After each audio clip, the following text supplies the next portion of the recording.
Di tahun 2026 ada satu IPO yang ramai banget dibicarakan, yaitu WBSA. Kelihatannya sih ini cerita sukses yang luar biasa. Tapi ada yang aneh. Di balik kesuksesan itu, ada teka-teki besar. Gimana bisa perusahaan dengan laba super tipis justru mengguncang pasar? Nah, yuk kita bedah barang-barang misteri ini. Jadi pertanyaannya tuh gini deh. Margin labanya cuma 1,5%. Serius, tipis banget. Terus, kok bisa IPO perusahaan logistik ini jadi sukses besar, bahkan sampai dibilang bersejarah? Nah, ini dia yang bikin banyak investor garu-garu kepala. Oke, biar kita kebayang seberapa gilanya IPO ini, kita lihat dulu angka-angkanya. Dan siap-siap kaget ya. Jadi, saham yang ditawarkan itu diperebutkan sampai 386 kali lipat dari jumlah yang ada. Gila kan? Ini namanya oversubscribed. Artinya, peminatnya itu bejibun jauh lebih banyak dari saham yang tersedia.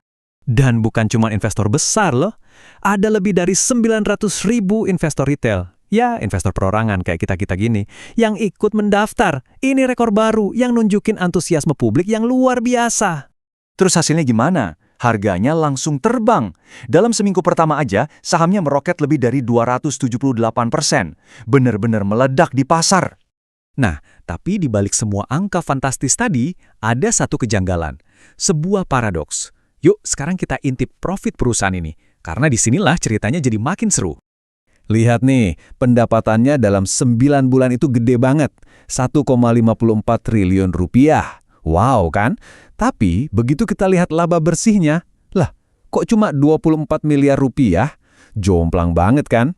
Kalau dihitung, margin laba bersihnya itu cuma 1,58%. Super tipis. Nah, di sini teka-tekinya makin dalam. Gimana ceritanya perusahaan dengan profit segini doang bisa dihargai selangit sama pasar? Ada satu kutipan keren di dunia finansial. Laba itu opini, tapi uang tunai itu fakta. Nah, ini kuncinya. Untuk bisa mencahin misteri WBSA, kita harus berhenti fokus ke laba dan mulai follow the money, alias ikuti arus kasnya. Oke, jadi lupain dulu soal laba yang di laporan keuangan itu. Sekarang kita jadi detektif dan telusuri jejak uang tunainya. Karena disinilah cerita WBSA yang sesungguhnya terungkap.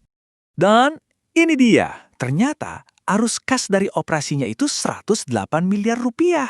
Itu lebih dari 4 kali lipat laba bersihnya. Nah kan, ketahuan? Ternyata mesin penghasil uangnya jauh lebih kuat dari yang kelihatan di atas kertas.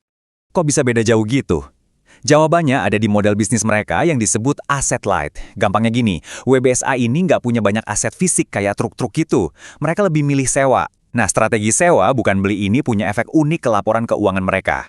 Jadi, biaya-biaya sewa itu dicatat sebagai beban non-tunai.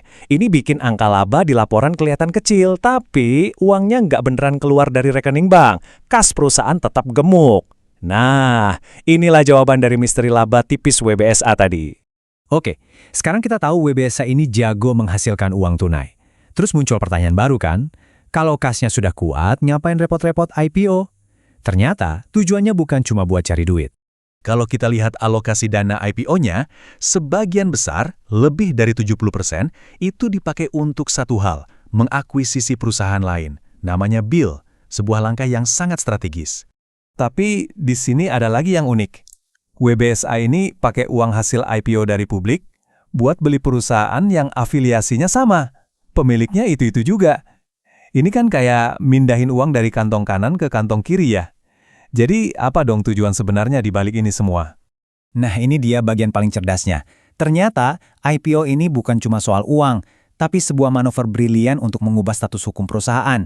Dari yang tadinya PMA atau penanaman modal asing menjadi PMDN, penanaman modal dalam negeri. Kenapa status ini penting? Karena dengan jadi PMDN, mereka bisa mengakali aturan soal batas kepemilikan asing. Mereka jadi bisa mengakuisisi 100% perusahaan logistik angkutan laut tadi, sesuatu yang nggak mungkin bisa mereka lakukan kalau statusnya masih PMA. Jadi IPO itu sendiri adalah kuncinya. Oke, sekarang kita udah tahu nih keseluruhan strategi cerdas di baliknya.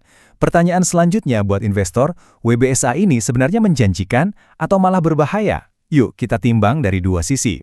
Kita mulai dari sisi baiknya atau bull case. Kalau kita optimis, WBSA ini berpotensi jadi raksasa logistik masa depan. Mereka punya sistem yang terintegrasi, arus kas yang kuat, plus dukungan dari ekosistem besar seperti Waresik dan Sinarmas. Mereka juga bisa merambah pasar-pasar baru. Tapi, ada juga sisi gelapnya, atau bear case. Para pesimis akan menyoroti valuasinya yang sudah sangat mahal. Ada juga risiko dari transaksi dengan pihak afiliasi, ketergantungan yang besar ke satu klien utama, dan tentu saja tantangan untuk benar-benar bisa mengintegrasikan semua ini. Soal valuasi yang mahal ini, coba kita lihat datanya. Rasio PE WBSA itu sekitar 44 kali, sementara rata-rata industrinya cuma di kisaran 10-23 kali.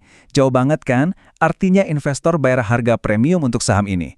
Pertanyaannya, apakah harga premium ini sepadan dengan semua potensinya? Dan akhirnya, semua pembahasan ini mengerucut ke satu pertanyaan besar. Kalau kita berinvestasi di WBSA, kita ini sebenarnya bertaruh pada apa sih? Pada satu perusahaan saja, atau kita bertaruh pada kekuatan seluruh ekosistem di belakangnya? Nah, jawabannya ada di tangan Anda masing-masing.